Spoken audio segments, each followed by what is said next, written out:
India की फौज के सरबराह जनरल मनोज मकंद नरवाणे मंगल के रोज से एक हफ्ते के लिए मुत्तहदा अरब अमारात और सऊदी अरब के दौरे पर हैं। मशरिक़ वस्ता के इन दोनों ममालिक का किसी भी इंडियन आर्मी चीफ का ये पहला दौरा है। सियासी माहिरीन के ख्याल में इंडिया के आर्मी चीफ के इस दौरे से इंडिया के मुत्तहदा अरब अमारात और सऊदी अरब के साथ दिफाई ताल्लुकात मजीद गहरे होंगे। इंडियन फौज ने अपने बयान में इस दौरे को तारीखी करार दिया है। जनरल नरवाणे दोनों ममालिक के आर्मी चीफ समेत आला फौजी क़यादत से भी मुलाकात करेंगे। इनका ये दौरा 14 दिसंबर को इख्तिताम पजीर होगा।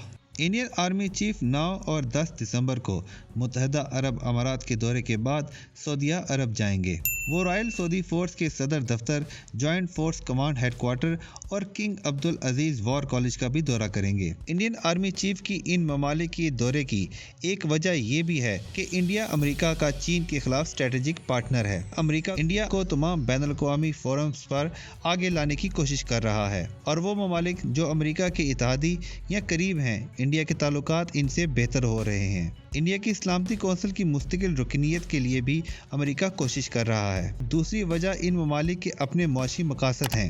कोरोना वबा के बाद तेल के कारोबार में कमी के बाइस सऊदी अरब और मुत्तहदा अरब अमारात की मईशत बहुत दबाव में है। इंडिया के आर्मी चीफ का सऊदी अरब और मुत्तहदा अरब अमारात का दौरा ऐसे वक्त में हो रहा है जब पाकिस्तान के दोनों ममालिक के साथ ताल्लुकात ख़राब दौर से गुजर रहे हैं।